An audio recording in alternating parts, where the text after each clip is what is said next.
Full steam ahead. Fulton County, Georgia DA Fani Willis prepares to have her hard-working 3-week-old grand jury return a criminal indictment against, we presume, Trump and others for election interference conspiracy, and it's likely coming at the top of next week. I was on the ground in Atlanta at the courthouse, at the DA's office just yesterday, reporting on developments in the case, including 2 possible new witnesses.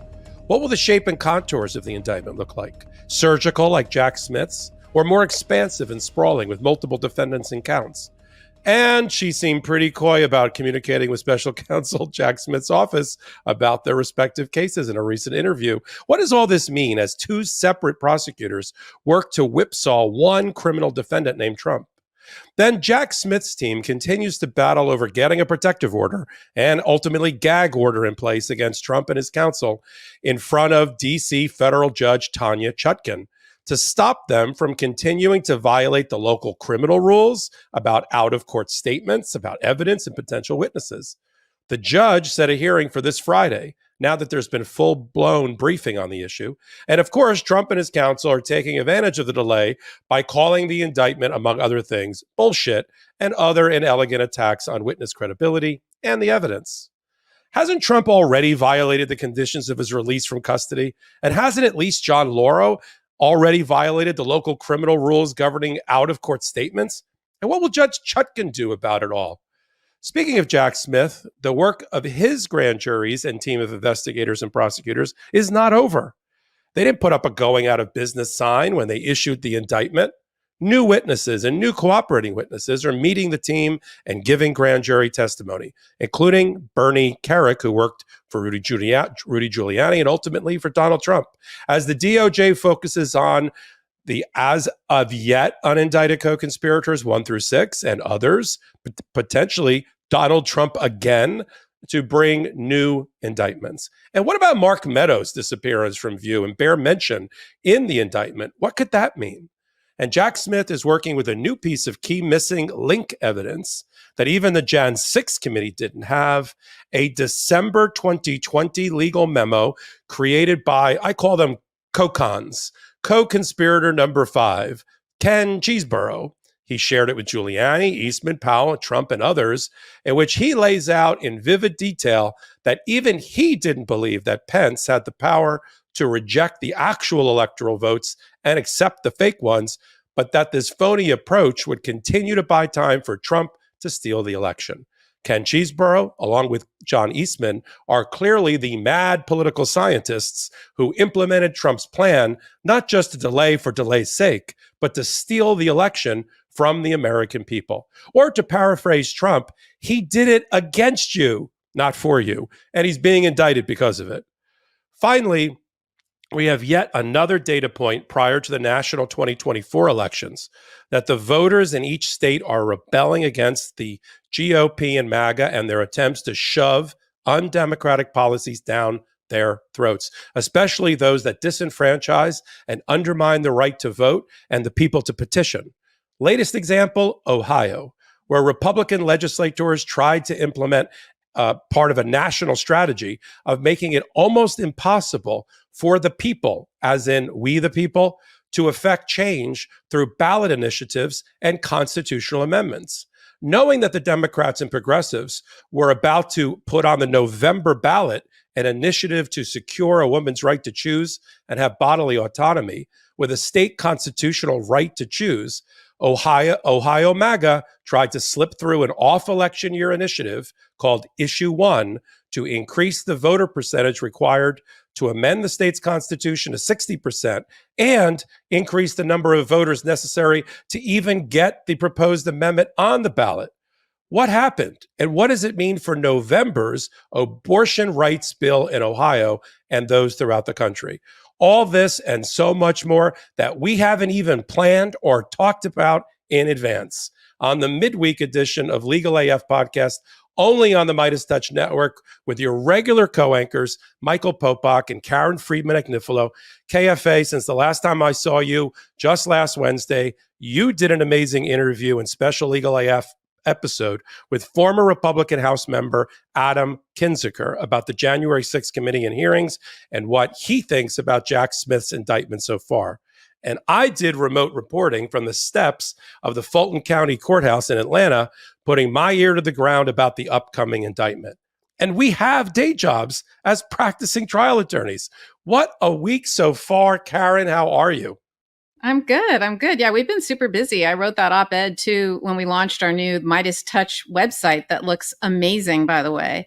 And the op-ed has reached far and wide, and I think we have close to 3 million reads so far, or views of it. So I felt pretty good about that. I think we're reaching a wide audience in our attempt to try and preserve our democracy. And Congressman Kinzinger, that's what his whole message was about. It was all about how you put your country first over your party and over anything else. Because if your country, if your democracy, if you don't have that, you have nothing to debate about or disagree about or any of those things. And so I think there's a lot of people who, ourselves included, obviously, who are trying to help get this message across, and all the people who are reading what we're writing and watching all our episodes and our hot takes, that's how we get the message out there. So it's been pretty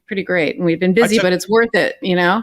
I took one look at your editorial that you wrote for the new website, and I think you whipped up in an hour or two. And I said, if this is the standard of the quality of writing that we are required to put together for this website, I'm out. I cannot. I thought it was so good. And the second comment I had in my head was, who doesn't have 3 million views? The New York Times, the Washington Post of articles. The fact that the Meidas Mighty and the Meidas Network and the movement is now latched on to a website that 3 weeks ago didn't even exist, and now is becoming the number one news source for law, politics, and those at that intersection. It's just incredible, and they're coming for content like you're writing, and the crap I do on the street with my microphone standing over a garbage can, stuff like that. But because I think it's because everyone who does it is authentically mission driven to preserve our country and our democracy. This isn't about a business. We're not corporate with all these, corporate kind of, other concerns, like money or profit. We're all about getting about the mission. And I think that's partly why people come to us, and they see we're authentic, right? You were reporting live on the street from Atlanta. You looked so professional. Meanwhile, you had your laptop sitting on top of a garbage can, right? So that you could record that was on top of a garbage can, right? Just take a photo. Well, and how many times have we been interrupted by my family or my dog or your dog or, Boogie, whatever, because we're authentic, right? We're not this, we're just doing the best we can to get the message across. And, I think people see that and they know that we're I'll tell you the other thing that's been pretty cool is I've been getting a lot, and you too, a lot of feedback from people, emails, not just, we've always gotten lots of comments in the live chat as well as in, the Twitter or X or whatever it is in the comment section. And, I don't know if people realize this, but I read almost all of them. I try. And part of it is because I really appreciate people who take the time to actually comment. And a lot of people give really constructive feedback. There are people who are telling me that, that was really good that you asked this question, but maybe next time you should ask this other question. And I think it's great that people are so engaged in what we're doing, and also giving us maybe talk about this or maybe answer this question, or, I just think the level of engagement that all the people who are equally involved in this movement with us are really, it makes it, you feel like you're part of, at least I feel like I'm a part of something really important. Well, I got a shout out from Miss Barbara from Chamblee, Georgia, because I went to a Waffle House. They're not a sponsor, on the way to do some coverage at Fulton County, and she is a huge Meidas Mighty and Legal AF fan. She sat at a booth across from me and then finally had the courage to yell out, "I know you, you're Popok." And it just went from there. And she was a lovely woman, and she's keeping up the good fight for democracy in Georgia. And it was so great because, we spend so much time talking to a computer screen. We talk to each other, but talking, especially the hot takes, like just sitting in a room by ourselves with a microphone, and to be able to actually meet live people that are part of, that are on the same journey that we're on, or we're sharing a journey, I can't tell you how heartwarming it was to meet her. For her, she felt like I'd stepped off the television and walked into her living room. For me, I was like, I just love meeting the people that we're touching, because all we get really is the comments and numbers. We sort of generally know how we think we're doing, but the human touch is always so great. Let's stay in Georgia. And kick off the Legal AF podcast today and talk about what we're hearing about the indictment. The good news is we've been talking about imminent indictment since March, maybe a poorly choice of words, but everything else about Fani Willis, I call her full steam ahead Fani Willis, she's told us where she is going to go, how long it's going to take her to get there, and then right on time, that train arrives. For instance, pardon me, she said early on, I am going to impanel and ask for a special purpose grand jury to assist me in making the ultimate decision whether to indict. And she did.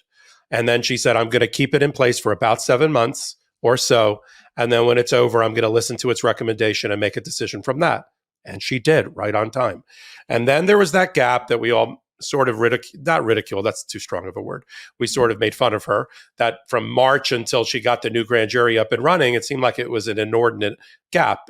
Plus, we were watching Jack Smith sort of move his cases along at a very high velocity, and we thought maybe she wasn't. And I gave her, and I think you did too as a former prosecutor, I gave her a little bit more credit than that, because she wasn't just going to take the special purpose grand jury's recommendations about their counts and the crimes and not continue to develop more evidence to strengthen some parts of her case, and even consider more crimes that she didn't even have the information at that moment to present to them before she went into her final grand jury, her indicting grand jury, to walk out with her indictment. So I didn't really, the March, June, July, I didn't really care.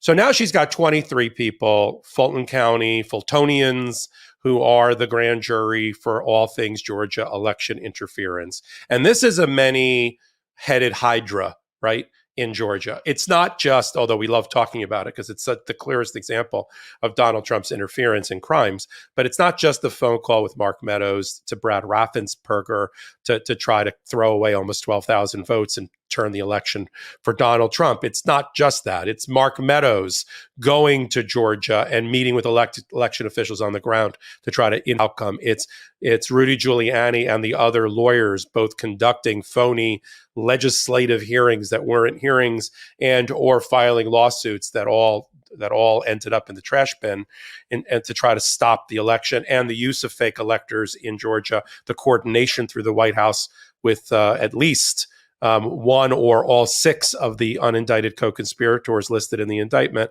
including Boris Epshteyn. It's all of that.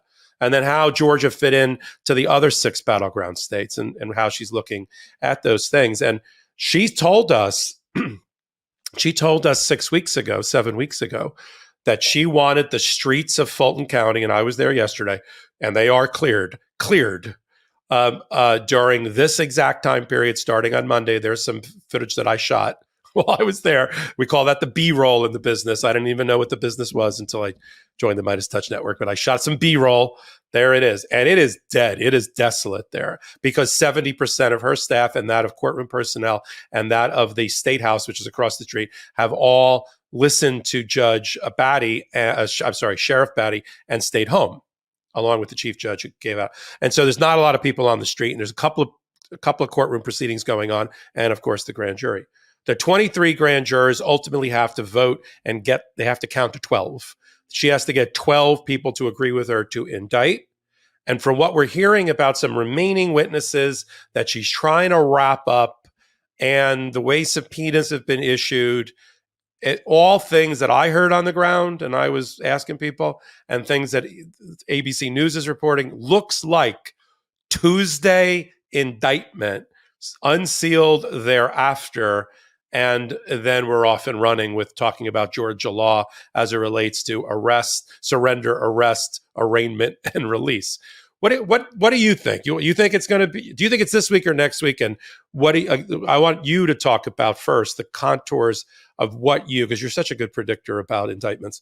Well, what do you think this indictment looks like in terms of number of defendants besides Donald Trump, and the counts that you think she'll be inserting within that as she reaches her indictment decision?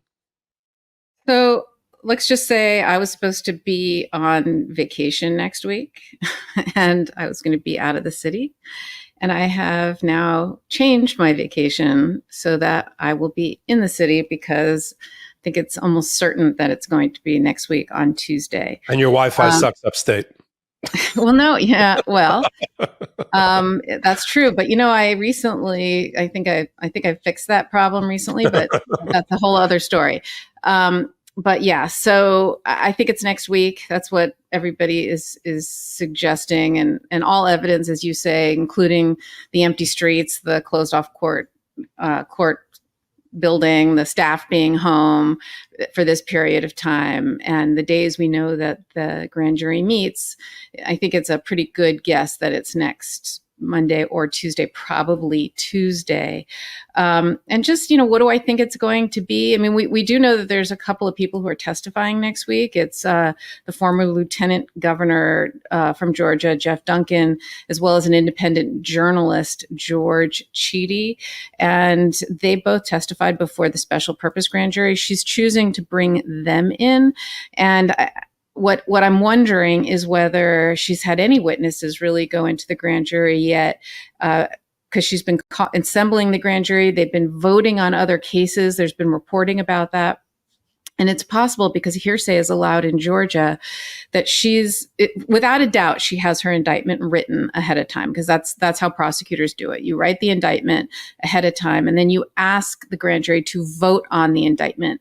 They don't usually, and if they don't vote on certain charges, then you would just go back to your computer and you would omit those charges, or change it if there are any changes. But you do write it in advance, and you have them react to a set of charges that you ask them to vote on. And again, the indictment is pre-written. So one question I have is, because there's hearsay allowed in this grand jury, maybe they will have somebody read in the relevant portions of the special purpose grand jury. Because if you recall, everybody recalls, there was a special purpose grand jury that met, and they aren't allowed to indict in Georgia. It's sort of a quirk of Georgia. They were only allowed to investigate and make recommendations. We don't know exactly what those recommendations were that they made, despite the fact that the grand jury foreperson strongly hinted and suggested that there would be no surprises, and that they did recommend charges against people, and the obvious people that we all think it would be. And so she had gathered all of that evidence from all of the witnesses who testified there. And she doesn't have to recall those witnesses live to her grand jury. She can either summarize what they said, or she can read from the transcripts of what they said, and she can present the elements of that, the aspects of it that she needs to get an indictment, which is a reasonable cause to believe, or a probable cause to believe, that a crime occurred. And so she'll do that. She's not going to want to recall many of the witnesses, because you don't want to create two different transcripts, right? What if there's like a little mistake, or if they testify slightly differently? You're now building a record that can be used at cross-examination at trial. So most of the time you wouldn't recall any witnesses. You already have them locked in. They're sworn, they testified under oath, they're locked in. But you do want to put in one or two people to frame the case for the new grand jury.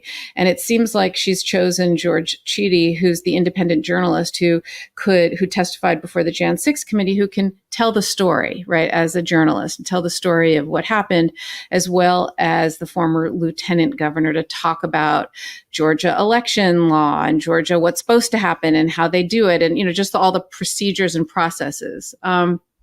So what do we expect to see in this grand jury? Well, if you recall, she been working on this way before the Department of Justice got involved.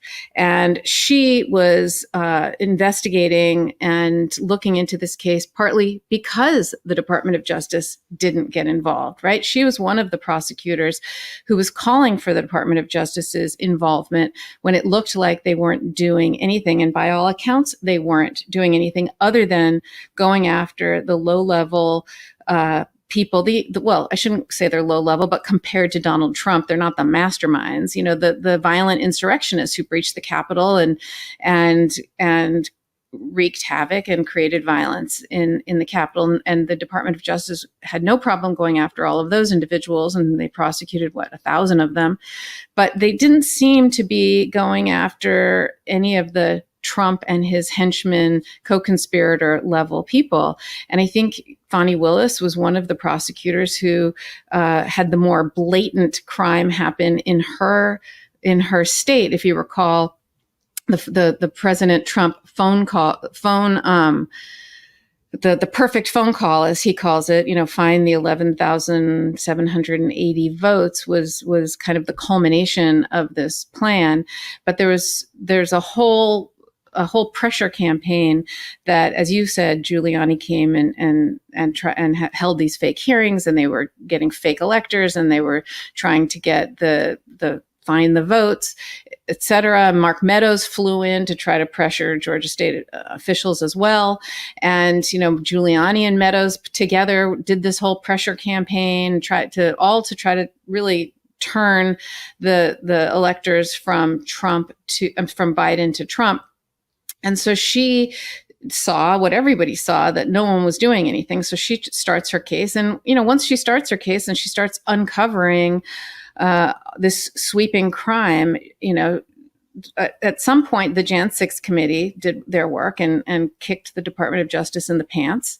And so they began investigating it. Well, then Donald Trump gets wind of the fact that he's being investigated. And so he declares his presidency in order to now be a candidate so he can accuse the Department of Justice of being political, right? And exactly what he's doing now. He's accusing the Department of Justice of being political. So what does Merrick Garland do? He does exactly what he should do, which is, okay, well, now that you've declared your presidency and you're a candidate, Joe Biden, who appointed me, is no longer, and it's his Justice Department, is no longer the appropriate investigating and prosecuting entity. So we're going to appoint a special prosecutor who is not part of the Department of Justice or doesn't report to Joe Biden. It's separate. It's special. And it's great how Trump loves to get out there and do this message saying that, no, it's my rival's Justice Department. Well, let's just remember, the only reason he's your rival is because you declared to run again to avoid these prosecutions, number one. And number two, it's not your rival's Justice Department. They actually appointed a special prosecutor. So he really doesn't like to tell things the way they are. But at a certain point, Fani Willis had her investigation going. She presented this to the grand jury. She uncovered a lot of crimes. And in what I know you're going to disagree with me, but in what I would say is yet one more example of how she's not coordinating with Jack Smith. She's like, I'm bringing my case. I don't know what you guys are doing. No one's talking to me. You weren't doing it before. I started it. I'm bringing my case. And so I think her case is going to be, unlike the laser focused indictment that Jack Smith did, which is one defendant and 4 counts to try to get a case to trial before the election, and an indictment that doesn't get involved in the free speech arena. It only gets involved in the action arena, right? Which I know we're talking about later on. And so, he did that kind of, let's just get a case and get to trial. She's putting her case in that she has. And I give her a lot of credit for that, because also her case is pardon proof if, God forbid, Trump wins or someone else, decides to pardon him federally. So I think we're going to see a sweeping indictment that has Georgia's RICO statute, which is the Racketeering, Influence, Corrupt Organizations statute that they've been used. It's been used historically to prosecute mobs, like the mafia and other organized crime syndicates and rings. Georgia has a RICO statute that's broader than the federal government. You have to have certain predicate crimes. So in other words, you can only charge RICO if your sweeping organization conspiracy is in order to commit certain crimes. And the federal government has 35 crimes that have to be in furtherance of, whereas Georgia's statute has 30 more additional crimes in addition to the 35. So many more crimes qualify for it. It's in Title 16, Chapter 14 of the Georgia Code, and it basically says it shall be unlawful for any person through a pattern of racketeering activity or proceeds derived therefrom to acquire or maintain directly or indirectly any interest or control of any enterprise, real property, or personal property of any nature, including money. It shall be unlawful for any person employed by or associated with any enterprise to conduct or participate in directly or indirectly such enterprise through a pattern of racketeering activity, and it shall be unlawful for anyone to conspire or endeavor to violate these provisions when he or she, together with one or more persons, conspires to violate any of the provisions that I just said, and any one or more of such provisions, they have to do an overt act, which would be the object of the conspiracy or to affect the endeavor, which means you have to have a structure and a hierarchy, right? You have to have like a boss and people under the boss. You have to have an agreement to commit a crime together. And then you have to have an overt act in furtherance of that. And it doesn't have to be criminal, right? The pattern act or the overt act does not have to be you committed a crime in furtherance. It could be, if I was going to bomb a building, it could be I could Google online and my overt act could be, where's the location of the building? Or how does one build a bomb? Or whatever, like that can be overt acts. You just have to take some steps. So I think that's what's going to happen. I think we're going to see a sweeping indictment on Tuesday. And in one last, I was shocked when I was preparing for this. I missed this. You probably saw it. That Trump is already freaking out, right, and calling her all kinds of names and racist, and there was that threat that he did, calling her part of the fraud squad. But he reached a new low when he's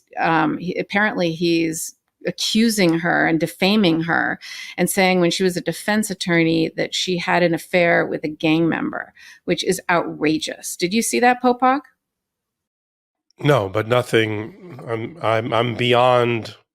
I can't be shocked by anything that the former occupant of the White House, the leader of the free world, says in order to try to return to power. So, yes, there are avenues for her to address that. Not now. Wrong time, wrong place.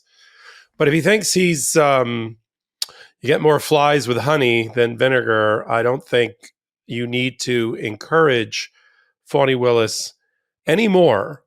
She's there. There is nobody that is more. You think Jack Smith is as focused as a heart attack? Fani Willis is very focused and committed to bringing Donald Trump to justice, and we're going to know a lot more of that. We're going to do a lot more about justice on this midweek edition of Legal AF. But first, we have some sponsors that also support the show. Green Chef is the #1 meal kit for eating clean. Feel your best with delicious, nutritionist-approved recipes featuring clean ingredients with no artificial colors, sweeteners, high fructose corn syrup, and limited added sugar and processed ingredients. Choose from recipes featuring lean proteins like turkey, sockeye salmon, barramundi, tilapia, scallops, and shrimp, certified organic whole fruits and vegetables, organic cage-free eggs, and plenty of whole grain options. Eat the clean, easy way with recipes that help manage your weight and support your wellness goals without skimping on flavor.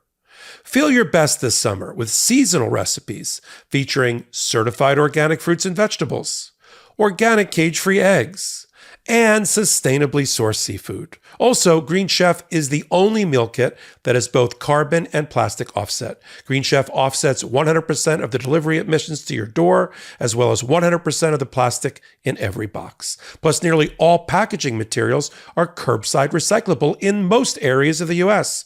Green Chef delivers everything you need to eat clean the easy way this summer. Feel your best with nutritionist-approved recipes, packed with clean ingredients that support your healthy lifestyle and taste great too. I love Green Chef. My absolute favorite is the spicy chicken and broccoli stir fry.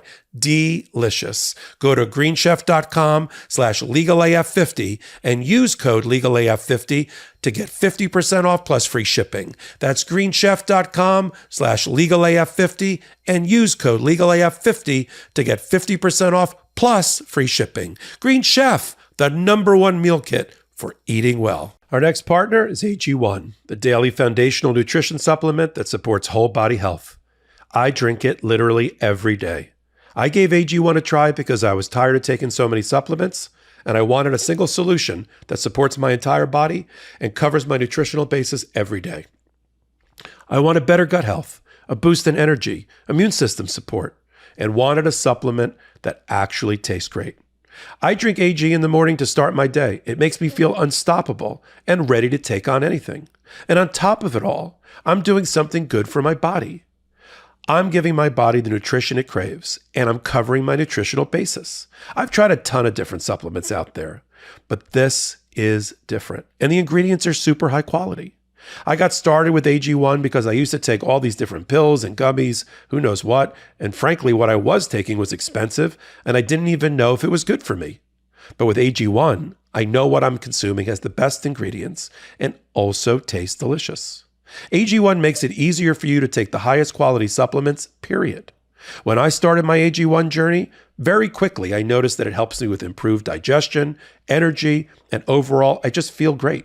It's just 1 scoop of powder mixed with water, once a day, making it a seamless and easy daily habit to maintain. I'm asked all the time about the one thing I'd do to take care of my health if I could only pick one. It'd be foundational nutrition, and AG1 is a top foundational nutrition product. Just 1 daily serving gives me the comprehensive foundational nutrition I need and supports energy, focus, strength, and clarity with 75 high-quality vitamins, probiotics, and whole food sourced ingredients. I can't think of another daily routine that pays off as well as AG1, which is why I trust the product so much. If you're looking for a simpler, effective investment for your health, try AG1 and get 5 free AG1 travel packs and a free 1-year supply of vitamin D with your first purchase. Go to drinkag1.com/legalaf. That's drinkag1.com/legalaf. Check it out. Okay. Let's move from Georgia. I have my own opinion about some of those things, but my favorite was when Fani Willis was asked, "Are you cooperating with the Special Counsel?" And we'll show the video one day. She looked away, and there was a suppression of a little bit of a smile. And I'm not going to comment about who we're cooperating with or talking to. I love her in so many ways. Yeah, I mean, we could talk about this. There's no way There's spoken. 2 things you and I never agree on: the level of cooperation among prosecutors about this president and the historic prosecutions, and the second thing we don't agree on is strategic leaking. We will never agree on that. But I can tell you, I've been a leaker. You haven't, and so you. If they were coordinating, she wouldn't have been bringing. Let me tell you how they coordinated. Okay, They coordinated in 2 ways.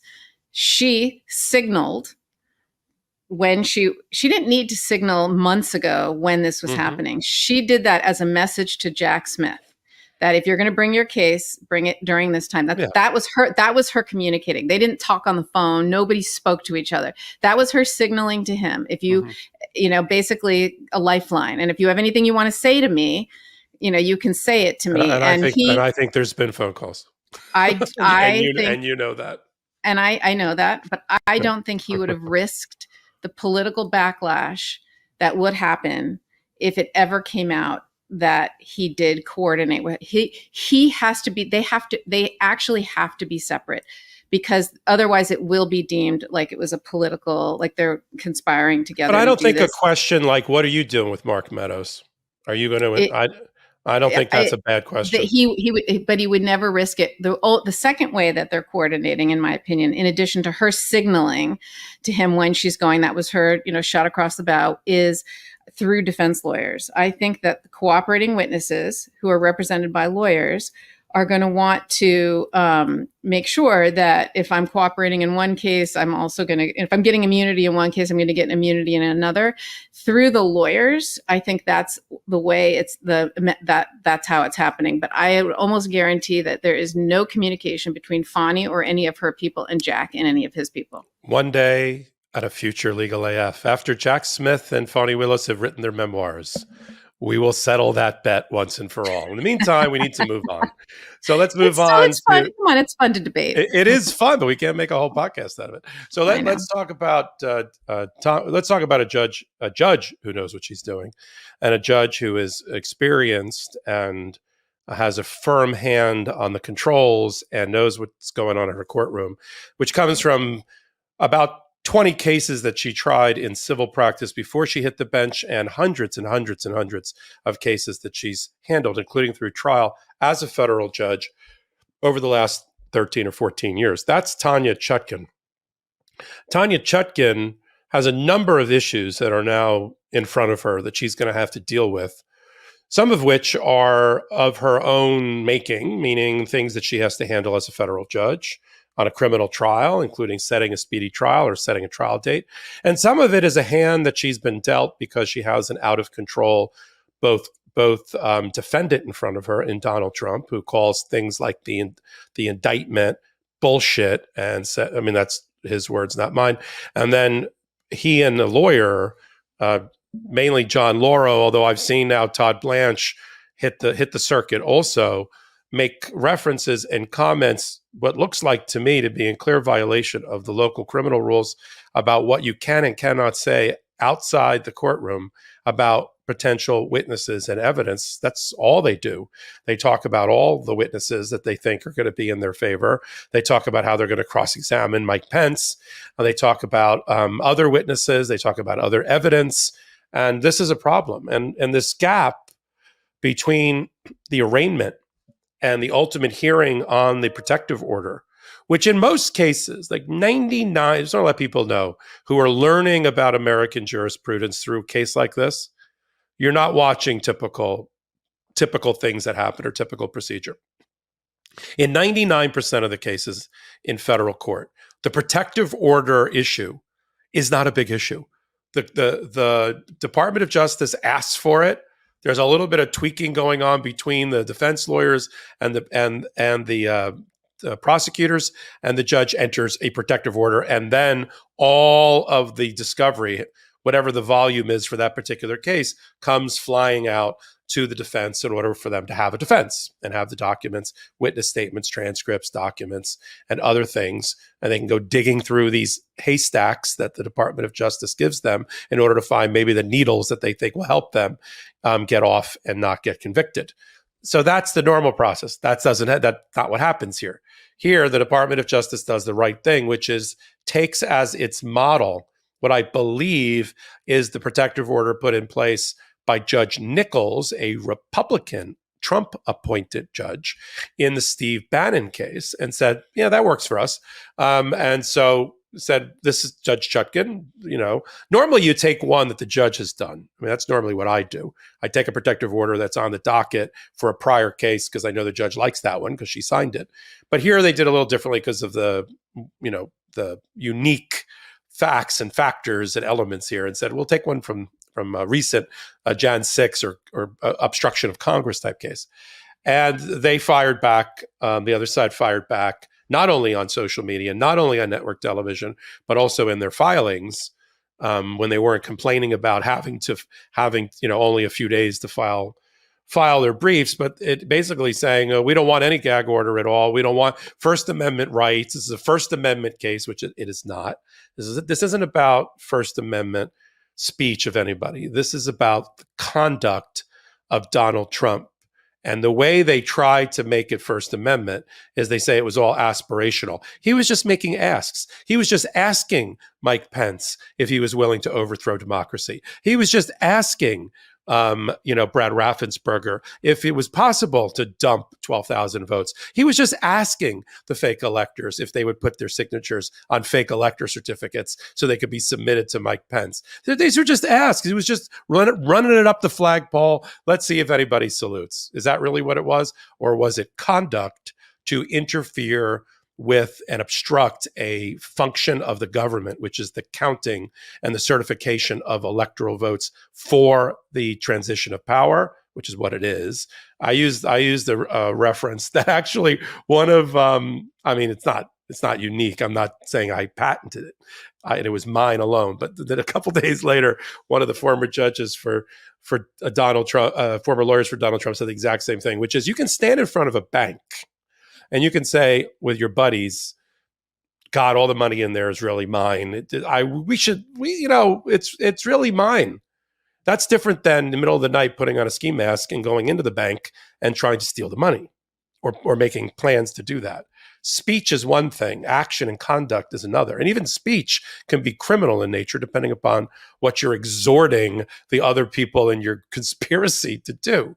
So this whole First Amendment thing, Tanya Chutkan's going to have to get her mind around, but that doesn't mean that on Friday, when the hearing happens for the protective order, that I don't think she's going to put something that looks an awful lot like what the government is proposing and not what Donald Trump is proposing, which is he can say and do anything about any of these things. And my favorite part of it, I want to hear yours next, Karen, is he said, well, Judge, the protective order as written is limited to the defense counsel and their staff and the defendant, although we have to manage the defendant, make sure he doesn't take notes or any documents with him.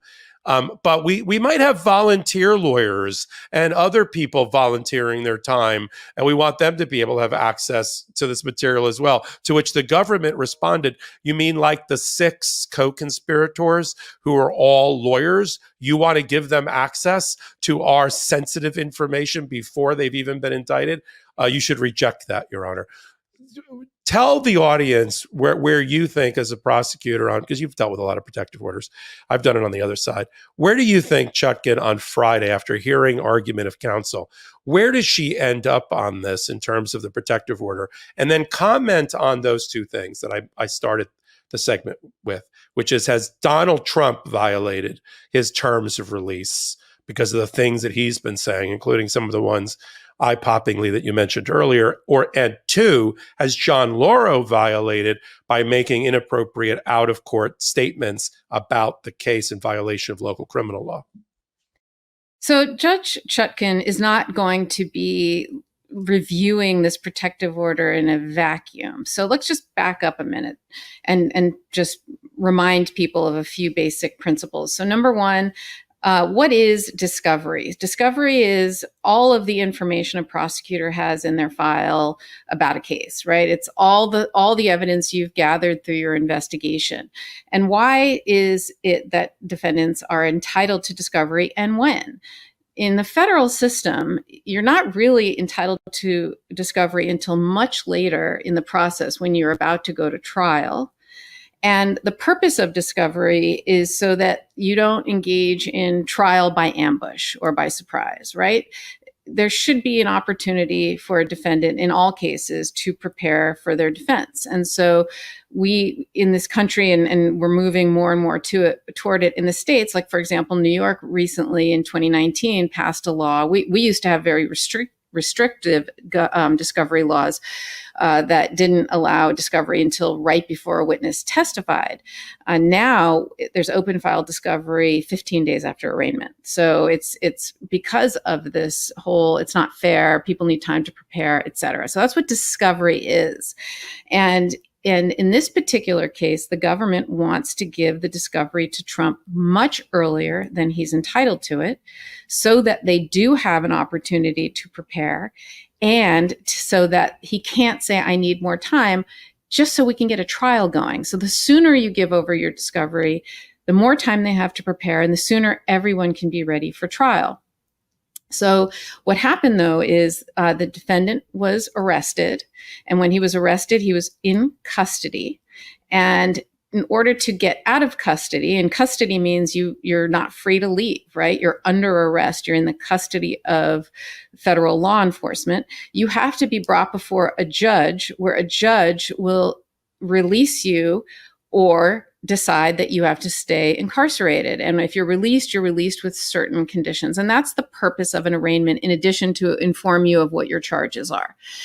And so it is very common and standard in all cases for a judge to release a criminal defendant with conditions. So when Donald Trump was under arrest and not free to leave and appeared before Judge Chutkan, she released him with certain conditions. And I wrote, this was the basis of my op-ed that we talked about earlier, was, in my view, in my 30 years, both as a prosecutor as well as a just an observer of cases around this country, I've never seen a defendant be treated as leniently as Donald Trump in terms of his release conditions. If there was, and I know that some people have commented if you were Black or Muslim, and imagine if you were a Muslim who tried to overthrow our government and our democracy and had people storm the Capitol to try to stop the vote, that person would be incarcerated immediately, right? He wouldn't be free to walk the streets. And if you were to appear, I mean, and just all the facts that have come out about him, if you look at, any other defendant, white, Black, whatever, who appeared before Judge Chutkan with 3 open indictments, 78 felony charges, and the most serious of charges, right? You've got the willful possession and retention and obstruction and bragging and showing it to people of our most sensitive secrets. You have the trying to destroy the evidence of moving the boxes with the video evidence, right? In the Mar-a-Lago case, you've got the Jan 6 indictment that talks about the conspiracy to steal the election, right? And all of those details. Aside from maybe murder, but even that, I think these charges, because he was trying to steal our democracy, he was trying to just change our country completely, might be the most serious charges ever brought in this nation. And to see someone with those number of charges of that severity, who has a 757 plane at the ready where he can leave wherever he wants at any time, to have almost no conditions. I mean, look at Mr. De Oliveira, his lowly property maintenance guy. Even he was told, you can't leave the confines of the Southern District of Florida, and had to put up a $100,000 bond. Okay. And who even is he? He didn't mastermind this whole thing. This was Donald Trump. So I've never seen anyone get treated as leniently as him, but he did have a couple of conditions. And one of his conditions was, do not commit any more crimes. Do not do anything that could threaten or interfere with witnesses in this case, or in any way taint or make this trial, interfere with the integrity of this trial. And those were his conditions, right? What does he do? He goes out and he tweets in the context of also another post, he tweets, if you go after me, I'm coming after you. And looked at and taken it. And this was right after he was arraigned on this charge. There was also, very close in time to that, another post where he put up pictures of all the prosecutors, including Fani Willis, Jack Smith, Alvin Bragg, and Letitia James, who's an attorney general, but sort of like a prosecutor, and Joe Biden, where he calls them the fraud squad. And I think taken together, you could very easily see that was a direct threat to those individuals, right? he, of course, makes up some excuse. No, this is just political speech. But, nobody believes that, just like they didn't believe when he held up a picture of when he posted the picture of himself holding a baseball bat next to a picture of Alvin Bragg's head, that was, I was just advertising American made baseball bats or whatever ridiculous that strains the credulity. It's just strains logical common sense. Nobody would believe that's what that was about. That was a threat to Alvin Bragg. So Judge Chutkan, when she decides whether he has violated his release conditions, okay, by threatening with that post, I think it's not in a vacuum. She's going to know all the things that we just talked about. But Jack Smith, who is doing this in a very measured way, right? My first reaction was haul his into court and ask that he be put in, because that's what would happen to any other defendant. He would be incarcerated. He would be given, and if you're not going to do that, you put him on house arrest. You would give him restrictions. You might take his passport, maybe whatever it is, tell him you can't travel, but nobody's treating him like that. Even Jack Smith, who's extremely cautious and conscious of the fact that he's running for president and we can't interfere with an election. Okay, fine. My temper is flaring and maybe what I think should happen is probably not realistic given that. And Jack Smith, who's much more measured and is taking a more gradual approach. And instead he brings this request for a protective order. So that's what the context of this protective order is. And he puts in there this quote, I'm coming after you, you come after me, I'm coming after you, saying before we release this discovery early to him, which we'd like to do, before we do it, we're worried that he will try to use the fact that certain witnesses have testified in the grand jury or have come in to cooperate. He will publish that and use that to try to intimidate the witnesses and bully them. Therefore, Judge, we want a protective order so that protect the witnesses, protect the integrity of the trial. 4 or 5 responses back and forth happened after that. You had the defense attorneys fire back. It was all over the weekend. Like, we were doing hot takes that were becoming stale by the time they went up, because it was so fast how quickly this one's doing a response and this one's replying and this one's, weighing in. It turned out, I think we each did one, me, you, and Ben, for each of the different stages of this. But the defendant weighed in and said, no, in fact, Joe Biden is the one who's threatening us, because there's this picture of him drinking coffee saying it's a good day for a cup of Joe or something. I was like, that's a threat? I didn't get that one at all. But saying, no, you've gone too far with the protective order. It's supposed to be narrowly tailored. You didn't narrowly tailor it. You're being, there's the cup of Joe thing. I was like, that I had to read it 3 times to see if I can even strain my neck and crane it around and figure out now where is this a threat? But they took that as a veiled threat. Anyway, so they said, no, we don't want a protective order. It should just be a few things, right? Because we want to get it all out there. It should only be sensitive information. And so they make a proposal. And then Jack Smith goes, and then they're like, and we want more time, right? We need more time to answer this.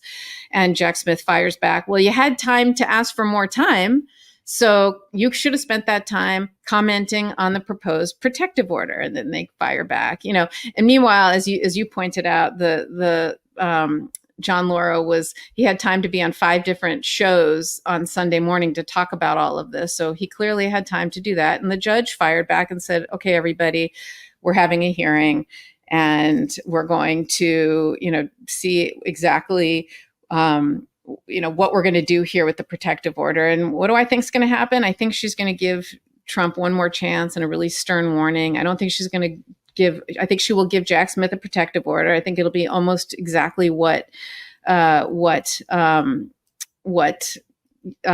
Smith is asking for. I do think there's a local rule that John Lauro has violated. It's the District of Columbia court's local rule, and courts all have their own local rules. And this one is Criminal Rule 57.7 B1 and B3, which essentially prohibits this media blitz.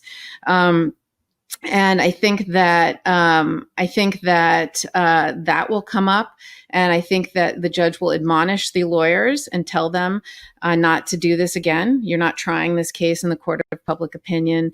You need to try this case in my courtroom, and I don't want you infecting a potential jury pool. I think she'll give the protective order to Trump, and I think she'll give a strong admonishment that stop the threats, stop this, and you do it again, you're going to have a strong reaction from me. I think he should be treated like everybody else, but that's what I think is going to happen. I agree with you. And we're going to talk more about what's going on with Judge Cannon, another judge that's handling criminal cases, and a little bit more about Jack Smith and what he's doing with his new grand juries, or his existing grand juries, and new potential claims against future defendants not named Donald Trump, and perhaps Donald Trump again. But next, a word from our sponsor. This is Michael Popok, Legal AF. Cold turkey may be great on sandwiches, but there's a better way to break your bad habits. We're not talking about some weird mind voodoo from your wacky neighbor or some sketchy message board. We're talking about our sponsor, Fume. And they look at the problem in a different way. Not everything in a bad habit is wrong. So instead of a drastic, uncomfortable change, why not just remove the bad from your habit? Fume is an innovative, award-nominated device that does just that. Instead of electronics, Fume is completely natural. Instead of vapor, Fume uses flavored air. And instead of harmful chemicals, Fume uses all natural, delicious flavors.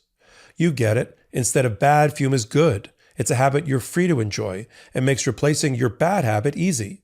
Your Fume comes with an adjustable airflow dial and is designed with movable parts and magnets for fidgeting, giving your fingers a lot to do, which helps with de-stressing and managing anxiety while breaking your habit. The first time I used Fume, I was shocked at how flavorful and fresh it tasted. It's easy to hold and perfectly balanced. Quite honestly, extremely fun to fidget with. The real wood material and sleek design definitely classes it up, and I feel pretty darn cool holding it. Stopping is something we all put off because it's hard. But switching to Fume is easy, enjoyable, and even fun. Fume has served over 100,000 customers and has thousands of success stories, and there's no reason that can't be you. Join Fume in accelerating humanity's breakup from destructive habits by picking up the Journey Pack today. Head to tryfume.com and use code LEGALAF to save 10% off when you get the Journey Pack today. That's tryfum.com. Use code LEGALAF to save 10% off the Journey Pack today. This summer, you could spend thousands of dollars on planes, hotels, and tourist traps, or you can spend less money on a beautiful garden that will give you years of pleasure with fastgrowingtrees.com. Fastgrowingtrees.com has thousands of easy-to-plant, easy-to-grow shrub and tree varieties expertly curated for your own unique climate and needs.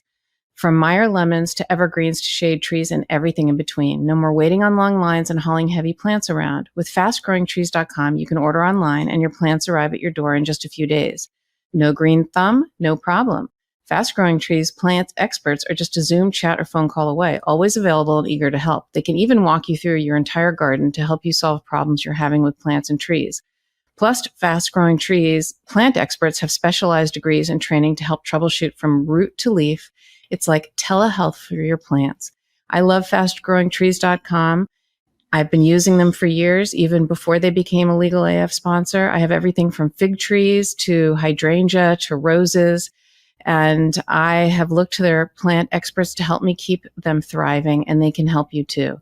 And with Fast Growing Trees, 30 days alive and thrive guarantee, you know everything will look great, fresh out of the box. Join almost 2 million happy Fast Growing Tree customers like me.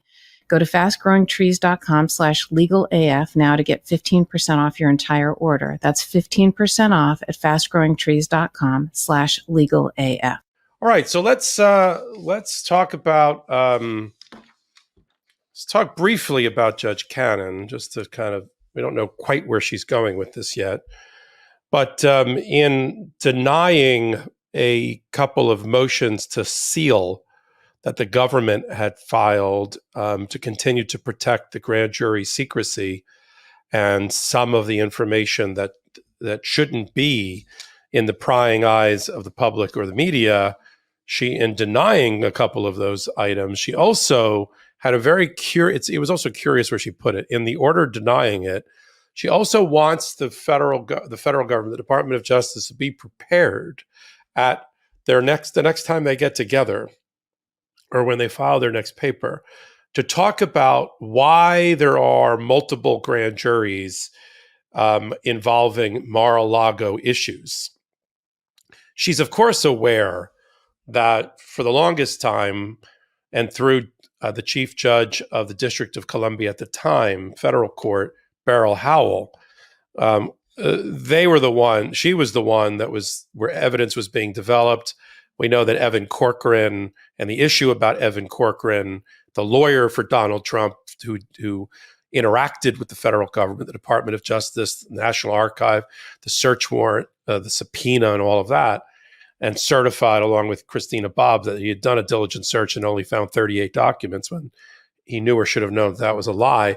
That whole issue about the crime fraud exception and the loss of the attorney-client privilege by Donald Trump, that was decided not in Southern District of Florida grand jury by a judge down there, but up in the District of Columbia. And that's why we were a little bit surprised, although there were indicators that there was also a West Palm Beach or Miami or both grand jury looking at issues, because that was closest in location to the actual crimes that were alleged to have been committed at Mar-a-Lago, located in Palm Beach County, Florida. And there is a requirement, and it's been reinforced by a recent U.S. Supreme Court ruling, that you got to indict the person, where the crimes happened and not at some other place. It used to be a little bit of a questionable issue about whether if you indicted somebody from a grand jury not located where the crimes took place, if that was going to hold up. Supreme Court sort of made a ruling, and Jack Smith already made his decision that he wanted the indictment to be rendered by a grand jury down near Mar-a-Lago. That doesn't mean, under the federal procedures and Department of Justice guidelines, that some of the evidence couldn't originally have been developed by another grand jury, as long as the ultimate evidence upon which the indictment was going to be sought in that jurisdiction, they did hear and see all of the evidence that was necessary in order to support that indictment. We saw that there seems to be a little bit of at least a time linkage between Jim Trusty, the former lawyer for Donald Trump, who's still his proxy and shill on network television, suggesting that there was a problem on Fox News here, a problem with the two grand juries, and which may give grounds for a motion to dismiss the indictment. And then, like a day later, out of the blue and apropos of nothing, and not in relation to anything that was pending in front of her, Judge Cannon, who I assume has a television or a mobile device and can see shows like Fox News, all of a sudden started questioning and wanting to get the timeline about the grand juries. So why don't you comment on that? Then we can talk a little bit about what else Jack Smith is doing besides just this indictment that came down next week, before we turn to Ohio, and issue number one. It's just strange to me that this is something that hasn't been brought before Judge Cannon, that she's must have watched television and saw this former lawyer who brought this issue up, and that she's now raising it herself. It's the first time that she has, since, if you recall, when she was presiding over the search warrant for Mar-a-Lago, she inserted herself and appointed a special master and got in trouble from the 11th Circuit for doing that because it was inappropriate. They call it bench slapped, and they really smacked her down and said, don't do that. They came down pretty hard on her for really bungling that issue and the special master issue. There was a lot of people who, when she got assigned this case, said, don't just give her a chance. Maybe she's new. Maybe she didn't know what she was doing. She's really not known to be an unfair judge. She's, might want to kind of make her reputation a lot better, and let's give her a chance, right? Like she had a reputation for being smart and quiet and, a good lawyer. She's young and inexperienced, but let's give her a chance. Well, this, I think, is yet another example of her inserting herself in a place where she is not isn't supposed to insert herself, and bringing up an issue that isn't even being raised by the defense.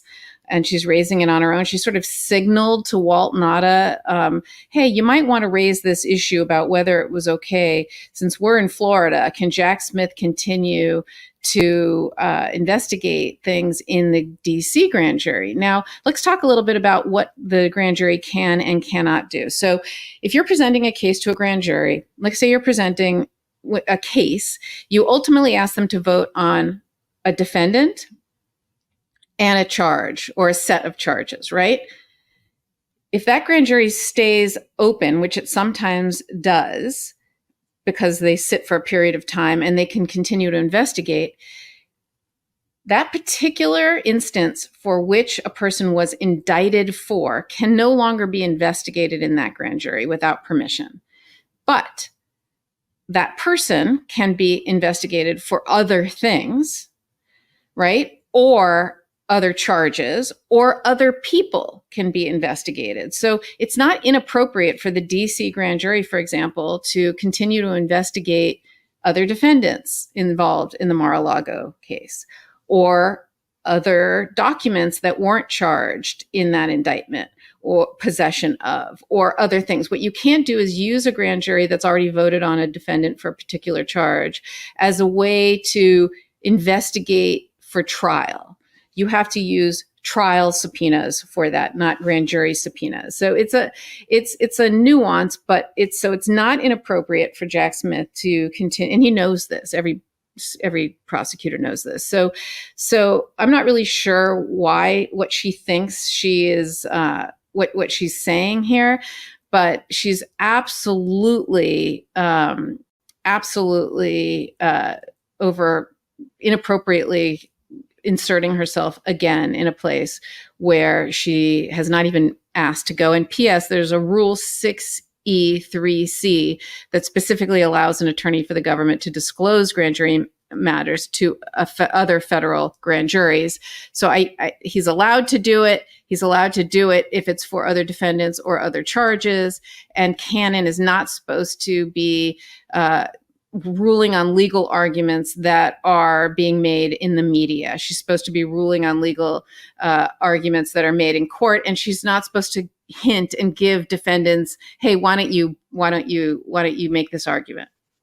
Yeah, that's a good summary. You're allowed to use multiple grand juries to develop evidence in different locations, and then pull it all together in front of an indicting grand jury at the appropriate time, and you're able to, as a prosecutor, use that information developed one place in the other place, as long as the final indictment and the grand jury has everything in front of it, either because of the transport of the information from one grand jury or because of the new information they were given. We were a little shocked when we learned there was a Southern District of Florida grand jury, but because he made that decision in order to avoid what was going on at the Supreme Court level with another unrelated case, which did come down, I think, in favor of his decision, even though he knew there was a 1 in 4 chance that he was going to get Cannon.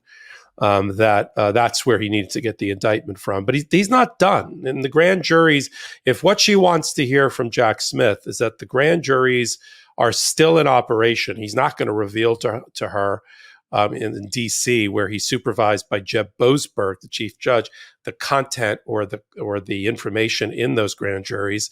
But, we know that he's investigating based on reporting things like the Political Action Committee and the grift behind that and the money raised on the back of a lie, in this case, that Donald Trump was either going to use the money to promote democracy and not use it for his attorney's fees, or that he won the election when he knows that he didn't. Because when you tell somebody something that's not true in order to separate them from their money, that's called fraud. And when you do it by mail or the internet, that's called mail or wire fraud. And that we've always thought was also a strong suit for Jack Smith to go after those claims. Donald Trump's not out of the woods yet. I mean, there could be a Bedminster or New Jersey indictment. There certainly could be another indictment out of the District of Columbia as these trains sort of move down. Picture a subway that has multiple tracks and multiple subway trains on them, and the indicted co-conspirators are moving on their own path. They're not all assembled and coalesced into one big mega omnibus criminal trial of everybody's dreams. They're done separately, and for the reasons we've talked about, including that we want to get justice done before the election, which Judge Tanya Chutkan is going to have to deal with on the 28th of August after full briefing on the issue. We already know from the filings that they've made, including today, that Donald Trump's and his team of lawyers, Lauro and Blanche, are going to argue for somewhere between a year and a half to never for the scheduling of the trial of the new indictment.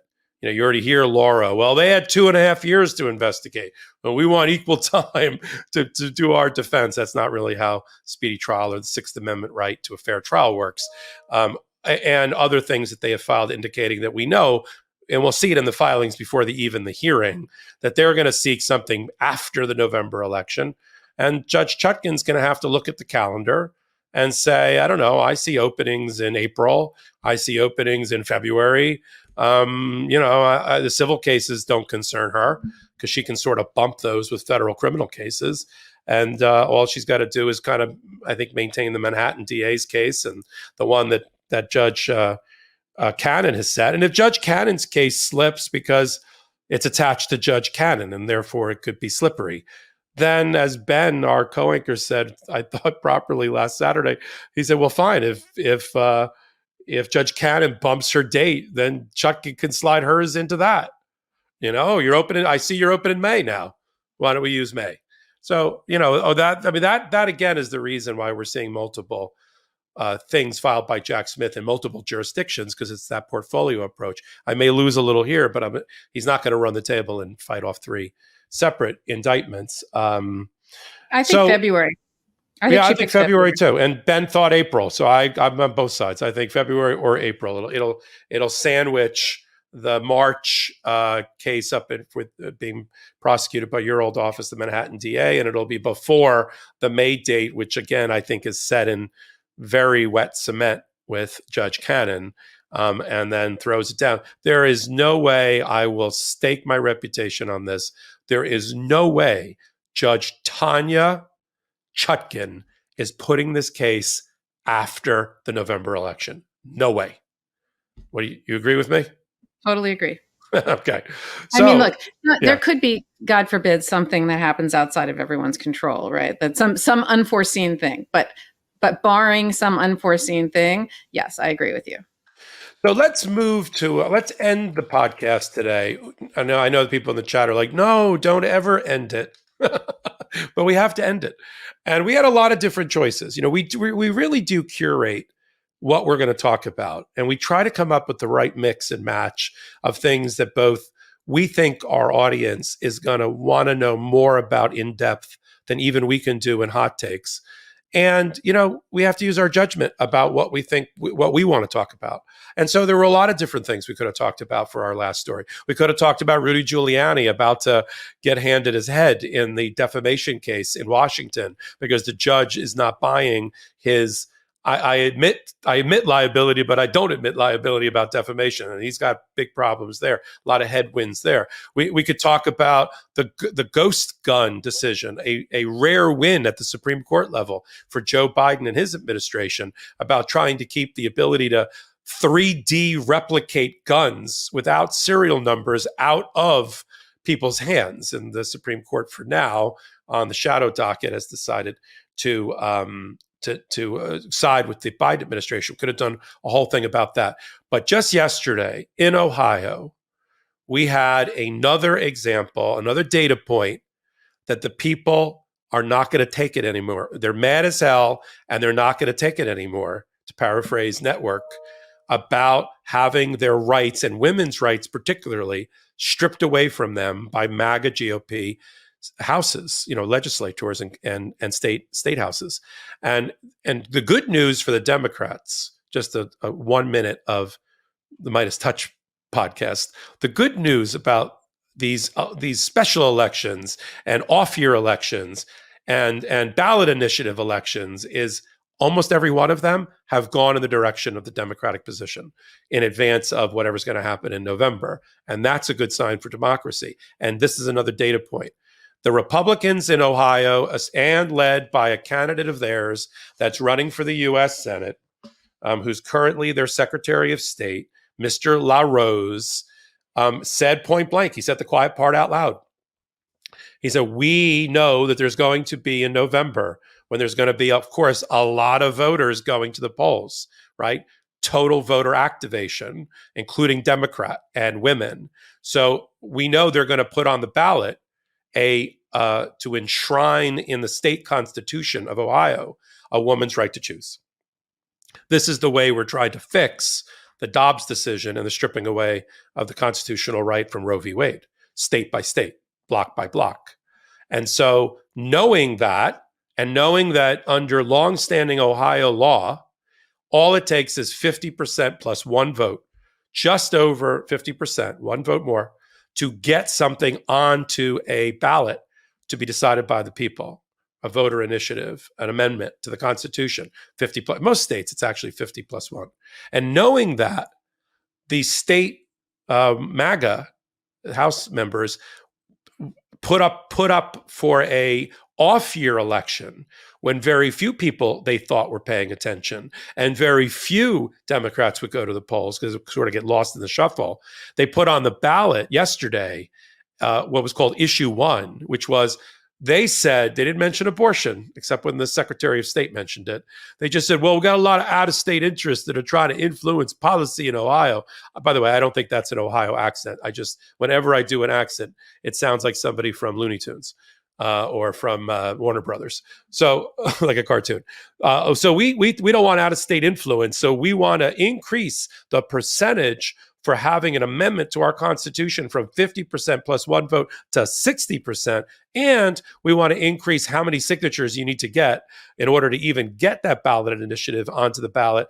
It has to be 5%, which is a ridiculously high number, of registered voters have to sign that petition. And the voters of Ohio smelled a rat, and that this was an effort to try to defeat the abortion bill, the abortion constitutional amendment in November, and resoundingly defeated it. I love the fact that we used hot pink and light pink in that graphic. 57% to 43%. 57% of Ohioans said, no, we're not doing that. We're not changing 100 years of constitutional history in Ohio, and we know what you're doing. You're trying to take away a woman's right to choose by coming up with a ridiculous high percentage. And they're not the only state, Karen.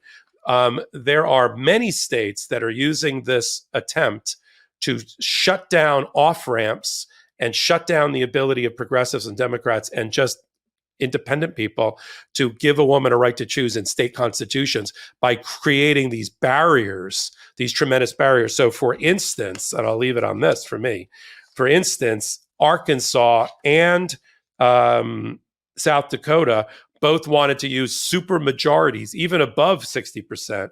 And those both were shot down in those states. And Missouri, the legislators wanted to do a super majority and get it to 57% before you could get a constitutional amendment in the state. And that died in the legislature house, and it didn't end up going to the voters. But this is their trick. This is what they're trying to do. Fortunately, all of the groups in favor of a woman's right to choose figured it out.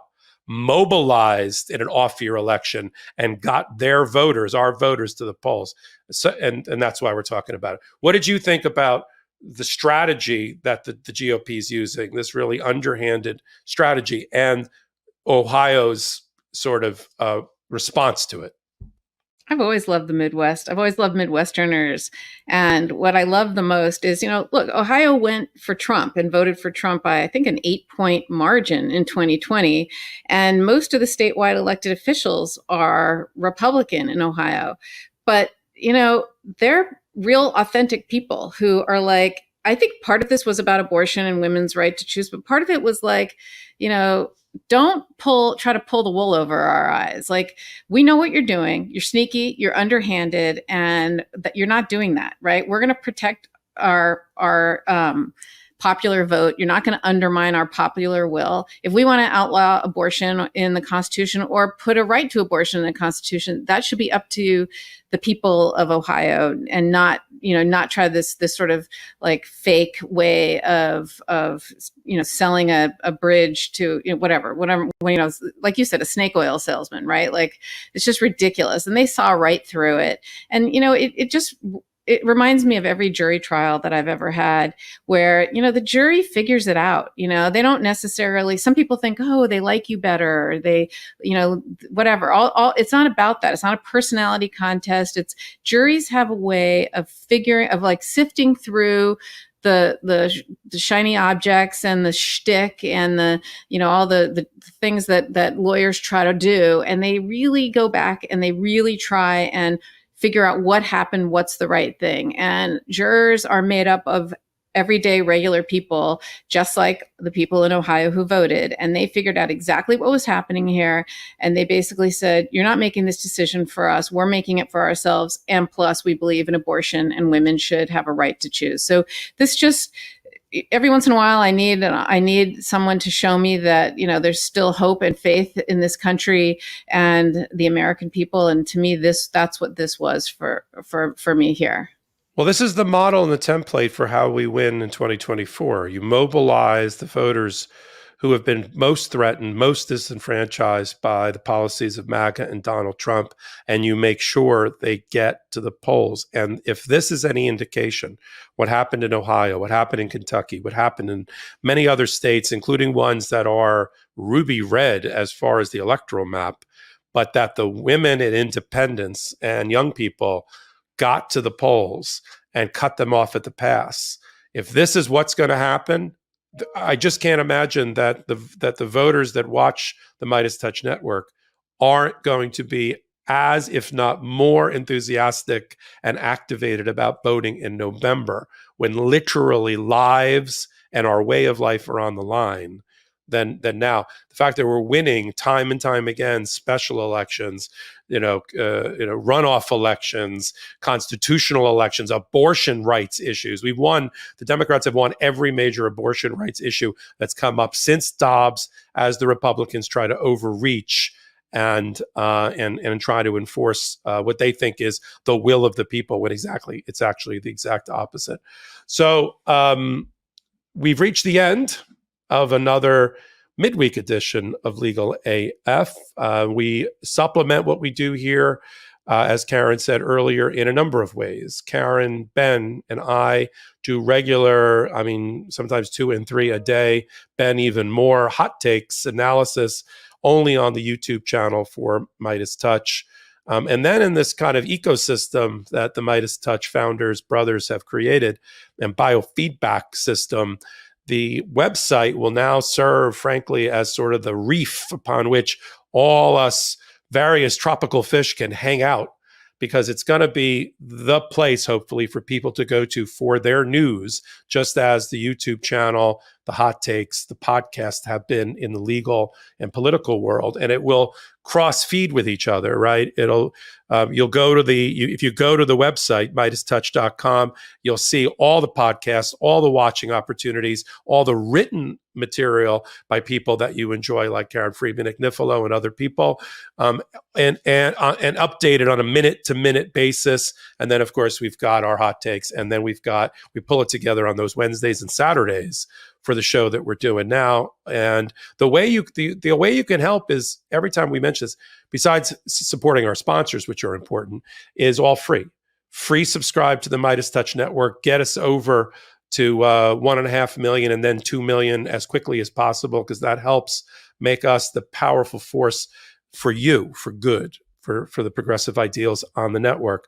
Now support the website. Again, free. Just use it like you did whatever you were currently using as a website to get your information from. Add this to it, and then you'll be able to stay in that universe that's been created by MeidasTouch. And then go over to our audio platform and pull audio versions of this podcast and other podcasts, and then which you can get everywhere, Google, Spotify, and the like. And then if you like, I really like when Karen does hot takes. I like Ben's hot takes. I don't like Popok's. Whatever you like, right? Everybody has their own likes and dislikes. You can go over to playlists in YouTube, and you'll find us broken down by, I wonder which ones are Karen's. Oh, it's right there. Karen, Friedman, Agnifilo, contributor. Michael Popok, contributor. Ben Mysalis, contributor. And you can pull from our library, our ever-growing library of hot takes, to stay up to speed. And that's it. And that's it. And stay in the chat, and we'll chat back with you on shows like this one, and reach out to us as you've always done, and make that personal connection, because we love it, and we'll do it right back to you. Karen, always a pleasure to be with you on Wednesdays. I love watching your work for the network and for Legal AF when you're not here, both in writing and in interviews and videos and all of that. And I can't wait. Lord knows what's going to happen between now and next Wednesday. You and I will have an opportunity. I can't even envision what's going to happen as soon as the show is over, let alone what's going to happen between tonight and tomorrow. Right. But I think we're going to have next Wednesday another indictment to talk about. We'll look forward to that. I think so too. All right. We'll see everybody next Wednesday, post-indictment, on the MeidasTouch Network and Legal AF. Shout out to the Legal AFers and Meidas Mighty.